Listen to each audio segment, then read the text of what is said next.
নমস্কার। আমি আজকে যে ভিডিওটি বানাচ্ছি সেটিও মিউচুয়াল ফান্ডের ওপর ভিডিওটা, কারণ আমার গত ভিডিওটাও মিউচুয়াল ফান্ডের ওপরেই ছিল। তো এখানে কিছু নতুন করে বলতে চাচ্ছি মিউচুয়াল ফান্ডের বিষয়ে। আমরা যে মিউচুয়াল ফান্ডগুলো করি সেই মিউচুয়াল ফান্ডগুলো করার আগে আমাদের কিছু বিষয় জেনে রাখা প্রয়োজন, কারণ যদি জেনে বুঝে না করি তাহলে ক্ষতির সম্ভাবনা একটা থেকে যায়। কারণ আমাদের কষ্টে উপার্জিত পয়সা লস হয়ে যাক বা ক্ষতি হয়ে যাক সেটা কেউ চাই না। যাই হোক, আমরা যে ইনভেস্ট করব মিউচুয়াল ফান্ডে তার জন্য আমরা বিভিন্নভাবে বেস্ট মিউচুয়াল ফান্ড বাছার চেষ্টা করি। প্রথমে আমরা যেটা করি, গুগলে গিয়ে সার্চ করি বা কোনো ব্রোকার অ্যাপে গিয়ে সার্চ করি বা কোনো মিউচুয়াল ফান্ড এজেন্টের কাছ থেকে শুনতে চাই, এবং তারা আমাদেরকে বলে দেয় বা ওই গুগল গিয়ে আমি পাই বা ওই ব্রোকার অ্যাপে গিয়ে আমি পাই যে লাস্ট 1 বছরে এই ফান্ডটি এত পার্সেন্ট রিটার্ন দিয়েছে বা লাস্ট 3 বছরে এই ফান্ডগুলো এত পার্সেন্ট রিটার্ন দিয়েছে। আমি ভেবে বসি যে এই ফান্ডগুলোই ভালো এবং আগামীতে একটা ভালো রিটার্ন আমাকে দিতে পারে। কিন্তু এখানে একটু ভাববার বিষয় আছে, কারণ যে ফান্ডগুলি আপনার মোবাইলের স্ক্রিনে ভেসে ওঠে সেই ফান্ডগুলি গত 3 বছর ভালো পারফর্ম করেছে, তার মানে এই নয় আগামীতে ভালো পারফর্ম করবে। এই গত 3 বছর ভালো পারফর্ম করেছে এই কারণেই, কারণ কি ওই সেক্টরে ভালো একটা গ্রোথ দেখা দিয়েছে। যারা 3 বছর আগে ইনভেস্ট করেছিল তারা এখন ভালো একটা রিটার্ন পেয়েছে। এবার আপনি যদি সেটা ভেবে আপনি ইনভেস্ট করতে শুরু করেন, সেই ফান্ডগুলো হয়তো সবই লার্জ ক্যাপ, হয়তো সবই স্মল ক্যাপ, হয়তো সবই মিড ক্যাপ, হয়তো সবই সেম সেক্টরের ফান্ড। এবার আপনি যদি ওর মধ্যে ইনভেস্ট করে বসেন তাহলে আপনার ফান্ডের কিন্তু অ্যালোকেশনটা ঠিকঠাক হলো না, ডাইভার্সিফিকেশনটা ঠিকঠাক হলো না। কারণ আপনি যদি ওই 3টে বা 4টে বাছা ফান্ডে ইনভেস্ট করেন তাহলে আপনার টাকাটা হয় একটা সেক্টরে ফিক্সড হয়ে গেল, অথবা লার্জ ক্যাপ, অথবা স্মল ক্যাপ, অথবা মিড ক্যাপ, যে কোনো একটাতেই ইনভেস্ট হয়ে গেলো। আপনার কিন্তু ফান্ডের কোনো ডাইভার্সিফিকেশন হলো না। তখন কিন্তু আপনার একটা রিস্ক থেকে যায়। যদি সব টাকাই আপনি ইনভেস্ট করে বসেন একই সেক্টরে এবং সেই সেক্টরটা আগামীতে রিটার্ন না দেয়, তখন আপনি একটা ক্ষতির সম্ভাবনার মধ্যে পড়ে যান। এই জন্য আমাদের কিছু ভাববার বিষয় আছে, কিছু জেনে রাখার বিষয় আছে। সেই বিষয়গুলো নিয়ে এই ভিডিওতে আলোচনা করব। প্রথম যে বিষয়টি আছে দেখনে এক্সপেন্স রেশিও, তারপরে মার্কেট ট্রেন্ড কি বলছে, ট্র্যাক রেকর্ড কি আছে ফান্ডের, হোল্ডিং কি আছে মিউচুয়াল ফান্ডটির, হ্যাঁ, এইসব বিষয়গুলো নিয়ে আমরা আলোচনা করব। প্রথমে যে বিষয়টি নিয়ে আলোচনা করব সেটি হচ্ছে এক্সপেন্স রেশিও। এক্সপেন্স রেশিও বলতে একটি ফান্ড চালাতে গেলে বিভিন্ন রকমের খরচা হয়। যে এএমসি এই ফান্ডটাকে চালায় তাদের কিছু খরচা হয়, যেমন হচ্ছে ম্যানেজমেন্ট ফি। ম্যানেজমেন্ট ফি একটা বিষয়, যে এই ফান্ডের আন্ডারে কিছু ম্যানেজার থাকেন, হ্যাঁ, এবং কিছু স্টাফ থাকেন, কিছু রিসার্চ অ্যানালিস্ট থাকেন। এদের পেছনে একটা কিন্তু প্রচুর পরিমাণে খরচা হয়। সেই খরচাটা কিন্তু এই এক্সপেন্স রেশিওর মধ্যে থেকেই আমরা এক্সপেন্স রেশিও হিসাবেই আমরা কিন্তু দিয়ে থাকি। এছাড়াও এর মধ্যে খরচা আছে অ্যাডমিনিস্ট্রেটিভ ফি, যেমন একটা ফান্ড হাউস চালাতে গেলে তার প্রশাসন আছে, তার খরচা আছে। তারপরে আছে হলো একটা ডিস্ট্রিবিউশন ফি বা প্রমোশনাল ফি যেটা বলে। মোট কথা হচ্ছে এই যে আমরা বিভিন্ন সময় বিজ্ঞাপন দেখি, মিউচুয়াল ফান্ড সেই বিভিন্ন কোম্পানির মিউচুয়াল ফান্ড নিয়ে অ্যাড দেখি, এই যে খরচাগুলো সব কিন্তু এই এক্সপেন্স রেশিওর আন্ডারেই আসে। এই এক্সপেন্স রেশিওটা কিন্তু আমরাই দিয়ে থাকি। এবার যে ফান্ডের এক্সপেন্স রেশিও কম সেই ফান্ড কি হবে, ভবিষ্যতে আপনাকে রিটার্ন ভালো দেবে। যে ফান্ডের এক্সপেন্স রেশিও বেশি তার রিটার্ন আপনি কম পাবেন, কারণ আপনার ওই টাকাটা কেটেই আপনাকে পেমেন্ট করবে ফান্ড হাউস। এবার বেশিরভাগ মিউচুয়াল ফান্ডে আপনি দেখবেন যে 1-এর নিচে এক্সপেন্স রেশিও। কিছু কিছু ফান্ডের 0.61%, কিছু কিছু ফান্ডের 0.5%, যার যত কম সেই ফান্ডটি তত ভালো। এই বিষয়টা মাথায় রাখবেন এক্সপেন্স রেশিও। এরপরে আছে যে ফান্ড ম্যানেজার, যে ফান্ডটাকে পরিচালনা করে তার একটা ট্র্যাক রেকর্ড দেখার ব্যাপার আছে।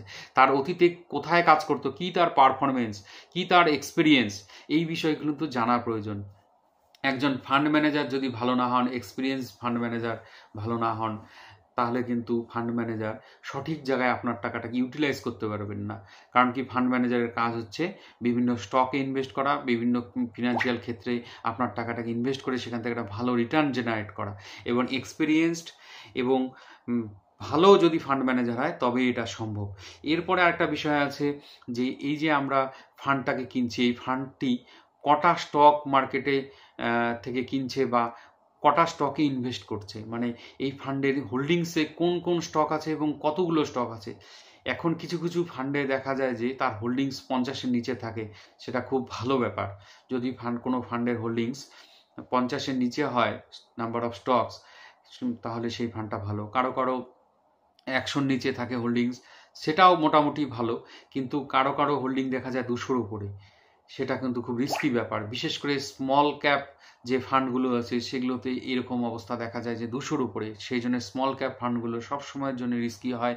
এরপরে যে বিষয়টি আসে রিটার্ন গ্রোথ, ফান্ডগুলো রিটার্ন গ্রোথ কেমন। দেখা গেল কোনো ফান্ড আপনার প্রথম বছর রিটার্ন দিয়েছে, 1 বছর রিটার্ন দিয়েছে 10%, 3 বছরের মাথায় সেই গ্রোথটা দেখা গেলো 12%, তারপরে দেখা গেলো 15%। তার মানে ডে বাই ডে এই রিটার্ন গ্রোথটা কিন্তু বেড়ে যাচ্ছে। তার মানে অবশ্যই এই ফান্ডটি ভালো, এমন জায়গায় ইনভেস্ট হয়েছে ফান্ডের টাকাগুলো যেটা একটা রিটার্ন জেনারেট করে দিতে পারছে, একটা এক্সপোনেনশিয়াল রিটার্ন। আবার কিছু কিছু ফান্ডে দেখা যায় যে প্রথম বছর হয়তো দেখা গেলো 10% রিটার্ন দিয়েছে, তারপরে দেখা গেলো 8% রিটার্ন দিয়েছে, তারপরে দেখা গেলো সেই রিটার্নটা কমে এসছে 5%। তখন কিন্তু একটা চিন্তার বিষয় থাকে, কারণ কি এই ফান্ডটির রিটার্নটা আস্তে আস্তে কমে যাচ্ছে। তখন কিন্তু আপনাকে ভাবতে হবে যে এই ফান্ডটিতে ইনভেস্ট করবো কিনা। প্রথম ক্ষেত্রটা যেটা বললাম, যেখানে রিটার্নটা এক্সপোনেনশিয়ালি বাড়ছিল, সেটাতে করা অবশ্যই ভালো। এরপরে আছে আমরা যে ফান্ডটি সিলেক্ট করছি সেই ফান্ডটির রিটার্নটা আমরা নিফটি বা সেন্সেক্স যে রিটার্নটা দিয়েছে লাস্ট কয়েক বছরের যে এভারেজ রিটার্নটা, সেটাকে বিট করতে পারছি না কিনা দেখতে হবে। কারণ দেখা গেল নিফটি আমার বেড়েছে 14%, অথচ এই ফান্ডটি 5 বছরে হয়তো রিটার্ন দিয়েছে 10%। সুতরাং এই ফান্ডটি কোনো সময়ের জন্যই ভালো না। এবার দেখা গেল সে জায়গায় কোনো একটি ফান্ড নিফটি বেড়েছে 14%, ফান্ড রিটার্ন দিচ্ছে 18%, তখনই বুঝতে হবে যে এই ফান্ডটি অবশ্যই ভালো। আরেকটা জিনিস মাথায় রাখতে হবে আমাদেরকে, যে আমরা যদি আগাম অ্যানালিসিস করে বা রিসার্চ করে আমরা নিজেরা বুঝে উঠতে পারি যে আগামীতে কোন সেক্টরে বুম আসতে চলছে এবং কোন সেক্টরে গ্রোথ ভালো দেখা দেবে, সেই সেক্টরের ফান্ডগুলো যদি আমরা ইনভেস্ট করি। এবার যেটা গত 1 বছর ধরে দেখা যাচ্ছে যে পিএসইউ ফান্ড এবং ইনফ্রাস্ট্রাকচার ফান্ডগুলো কিন্তু হিউজ গ্রোথ দিয়েছে। হ্যাঁ, সেটা যারা 1 বছর আগে বুঝতে পেরেছিল যে এই ফান্ডগুলোতে গ্রোথ হবে, যারা ইনভেস্টও করেছিল, তারা কিন্তু আজকে লাভবান হয়েছে। সেরকমভাবে এখন ইনভেস্ট করতে গেলে আপনাকে ভাবতে হবে আগামীতে কোন ফান্ডটা, কোন সেক্টরটার গ্রোথটা ভালো হবে, সেইভাবে আপনাদের ইনভেস্ট করতে হবে। এবার ইনভেস্টমেন্ট করতে গিয়ে অনেকের মনে অনেক প্রশ্ন আসে, সেগুলো নিয়ে কিছু আলোচনা আমি করতে চাই। যেমন একটা কোশ্চেন আছে, মিউচুয়াল ফান্ড কোথা থেকে কিনবো। একজন মিউচুয়াল ফান্ড বায়ার যেখান থেকেই কিনুক, আলটিমেটলি মিউচুয়াল ফান্ড কিন্তু আসবে কোনো এএমসি থেকে, অর্থাৎ অ্যাসেট ম্যানেজমেন্ট কোম্পানির থেকে আপনি মিউচুয়াল ফান্ডটা পাবেন। এবার সেটা আপনি 4 রকমভাবে করতে পারেন। আপনি ডাইরেক্টলি কোনো এএমসি থেকে সরাসরি কিনতে পারবেন ডাইরেক্টলি, এবং আপনি ব্যাংকের থ্রুতে ব্যাংকারের সাথে কথা বলে ব্যাংক আপনাকে অ্যাসেট ম্যানেজমেন্ট কোম্পানির থেকে মিউচুয়াল ফান্ড পারচেস করে দিতে পারে। এরপরে আপনি কোনো এজেন্টের সাথে যোগাযোগ করতে পারেন, মিউচুয়াল ফান্ড এজেন্ট, যারা কোনো না কোনো কোম্পানি ওয়েলথ ম্যানেজমেন্ট কোম্পানির সাথে যুক্ত থাকবে এবং সেই কোম্পানির থ্রুতে আপনাকে মিউচুয়াল ফান্ড বাই করিয়ে দেবে। এরপরে আসবেন কোনো ব্রোকার অ্যাপ, যেটা এখন বাজার চলতি, সবাই ব্রোকার অ্যাপটি করছে ইদানিং দেখা যাচ্ছে। সেই ব্রোকার অ্যাপগুলোর থ্রুতেও আপনি কিন্তু এএমসির কাছ থেকে মিউচুয়াল ফান্ড কিনতে পারবেন। তবে কিছু কিছু জিনিস জেনে রাখা প্রয়োজন। যদি আপনি এএমসির থেকে ডাইরেক্ট কেনেন, তাহলে আপনি ডাইরেক্ট ফান্ড পারচেস করতে পারবেন, রেগুলার ফান্ড আপনাকে কিনতে হবে না। কিন্তু ব্যাংকের থ্রুতে যদি আপনি যান, এটা দুটোই অপশন থাকে, আপনি রেগুলার ফান্ডও পারচেস করতে পারেন বা ডাইরেক্ট ফান্ডও আপনি পারচেস করতে পারেন। সেটা ব্যাংকারের সাথে আলোচনা করে আপনি ঠিক করবেন। এবং আরেকটা জিনিস হয়, ব্যাংকার যদি ভালো হন তাহলে আপনাকে বিভিন্ন ফান্ডগুলো ট্যালি করে দিয়ে আপনাকে বুঝিয়ে ফান্ড পারচেস করিয়ে দিতে পারেন। কিন্তু যদি আপনি এএমসিতে যান, সেই সাপোর্টটা হয়তো আপনি নাও পেতে পারেন ডাইরেক্ট। এবার এজেন্টের কাছে গেলেও সে কোনো সময় ডাইরেক্ট ফান্ড করাবে না, রেগুলার ফান্ডই করাবে, কারণ তার একটা লাভের ব্যাপার আছে। এবং আপনাকে হয়তো, যদি সে এজেন্ট ভালো হয়, অভিজ্ঞ এজেন্ট হয়, আপনাকে হয়তো বিভিন্ন ফান্ড দেখিয়ে ট্যালি করিয়ে আপনাকে বোঝাতে সক্ষম হবে। এবার ব্রোকার অ্যাপে গেলে পরে আপনি নিজেই কিন্তু দেখে নিতে পারবেন কোন ফান্ডটার কী গ্রোথ আছে, এবং যদি আপনি একটু খবর রাখেন কোন ফান্ড বাড়তে পারে আগামীতে, তাহলে কিন্তু আপনি এখান থেকে ডাইরেক্ট ফান্ড, এখানে রেগুলার ফান্ড করার প্রয়োজন নেই, আপনি ডাইরেক্ট ফান্ড পারচেস করতে পারবেন। এবার যেটা বিষয়ে থাকে যে আমি কোন ফান্ডগুলো কিনবো, ডাইরেক্ট না রেগুলার, আপনি সবসময়ের জন্য মাথায় রাখবেন যে আপনার জন্য ডাইরেক্ট ফান্ড সবসময়ই ভালো। কারণ ডাইরেক্ট ফান্ডে আপনার খরচা কম, যদি আপনি রেগুলার ফান্ড পারচেস করেন তখন আপনার কিন্তু খরচাটা অতিরিক্ত হবে। সুতরাং সেই খরচা অতিরিক্ত হলে আপনার কিন্তু রিটার্নটা ভবিষ্যতে কম হবে। সেই জিনিসটা কিন্তু আপনাকে মাথায় রেখে ডাইরেক্ট কিনবেন না রেগুলার ফান্ড কিনবেন, সেটা কিন্তু সিদ্ধান্ত আপনাকে নিতে হবে। এবার যে প্রশ্নটি আসে যে আমি স্মল ক্যাপ ফান্ডে ইনভেস্ট করব না লার্জ ক্যাপে করব না মিড ক্যাপে করব, এই বিষয়গুলো।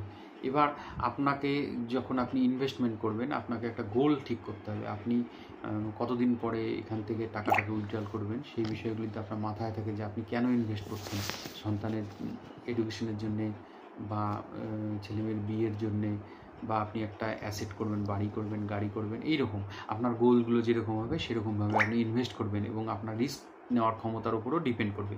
আপনার যদি শর্ট টার্ম গোল হয় তাহলে আপনি শর্ট টার্ম ফান্ডে করলে পরে আপনার রিস্ক বেশি হবে, রিটার্নটাও ভালো পেতে পারেন। মিড টার্ম যদি আপনার মিডিয়াম টার্ম সময় থাকে তখন আপনি মিড ক্যাপ ফান্ডগুলোতে ইনভেস্ট করতে পারেন। এখানে রিস্কটাও আপনার মিডিয়াম হয়ে যাবে, রিস্কটা কিন্তু মিড টাইপের রিস্ক হবে।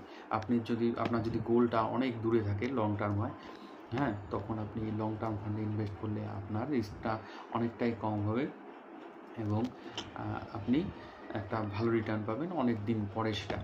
কিন্তু তুলনামূলকভাবে আমরা দেখেছি যে স্মল ক্যাপগুলো যখন বাড়তে শুরু করে হিউজ পরিমাণে বাড়ে, মিড ক্যাপগুলো তার থেকে একটু কম বাড়ে, লার্জ ক্যাপগুলো অলরেডি বেড়ে থাকে, তো সেই জন্য একটু গ্রোথ রেটটা কম, কিন্তু এটা অনেক রিস্ক কম। এবার আপনি সিদ্ধান্ত নেবেন আপনি কোনটা করতে ইচ্ছুক, এই সিদ্ধান্তটা টোটাল আপনার। এবার অনেকের মনে যে প্রশ্নটি আসে, আমি যদি ব্রোকার অ্যাপের থ্রুতে করি মিউচুয়াল ফান্ড, তো ব্রোকার অ্যাপটা বন্ধ হয়ে গেলে আমি কী করব? যখনই আপনি ব্রোকার অ্যাপের থ্রুতে করবেন, ব্রোকার কিন্তু আপনাকে কোনো না কোনো এএমসি থেকে পারচেস করে এনে দেয় মিউচুয়াল ফান্ডগুলো। তো আপনাকে যখন মিউচুয়াল ফান্ডগুলো করিয়ে দেয় তখন একটা ফোলিও নাম্বারও কিন্তু আপনাকে দিয়ে দেবে, সেই ফোলিও নাম্বারটা আপনি সেভ করে রাখবেন। যদি কোনো দিনও সেই ব্রোকার অ্যাপটা বন্ধ হয়ে যায় আপনি ডাইরেক্ট এএমসির সাথে কন্ট্যাক্ট করে আপনার সমস্যার সমাধান করতে পারবেন। সুতরাং এখানে ভয় পাওয়ার কোনো কারণ নেই যে ব্রোকার অ্যাপ বন্ধ হয়ে গেলে আপনি কী করতেন, এটা একদমই ভাববেন না। তবে আরেকটা জিনিস আপনাদের মাথায় থাকে যে কোন ব্রোকার অ্যাপে আপনি করবেন। বাজারে বিভিন্ন ধরনের ব্রোকার অ্যাপ আছে, যেমন grow, Zerodha, Upstox, Angel one. তো এখানে অ্যাক্টিভ ক্লায়েন্ট সবথেকে বেশি হলো গ্রোয়ের, তারপরে আছে জিরোধা, তারপরে আছে অ্যাঞ্জেল ওয়ান, তারপরে আপস্টক। অ্যাক্টিভ ক্লায়েন্ট বলতে কতগুলো অ্যাকাউন্ট আছে সেরকম না, অ্যাক্টিভ ক্লায়েন্ট বলতে সেগুলোকে বোঝায় যারা লেনদেন করেন, ওখানে অ্যাকাউন্ট আছে এই অ্যাপগুলোতে এবং তারা লেনদেন করেন, সেই দিকে গ্রো কিন্তু এগিয়ে আছে, তারপরে জিরোধা, তারপরে আপনার অ্যাঞ্জেল ওয়ান, তারপরে আপনার আপস্টক। এবার আমি এখান থেকে বলতে পারবো না আপনি কোন অ্যাপে করবেন, কারণ পছন্দ আপনার এবং আপনি যে অ্যাপ ব্যবহার করে স্বাচ্ছন্দ্য বোধ করবেন। আপনাকে জাস্ট খালি আমি এই ইনফরমেশনটুকু দিলাম। এবার প্রথম তিনটে অ্যাপ যেটা গ্রো, জিরোধা এবং আপনার হচ্ছে অ্যাঞ্জেল ওয়ান, এই তিনটে অ্যাপেই এক্সপেন্স রেশিও প্রায় 8 সমানই আছে। এবার আপনি চুজ করবেন আপনি কোন অ্যাপের মাধ্যমে করবেন, এটা আপনার নিজস্ব সিদ্ধান্ত। এবার এতক্ষণ পর্যন্ত এই ভিডিওতে যা বললাম আশা করি আপনারা বুঝতে পেরেছেন। যদি কারো কোনো প্রশ্ন থাকে আপনি কমেন্টে জানাবেন এবং ভিডিওটিকে লাইক এবং শেয়ার করবেন।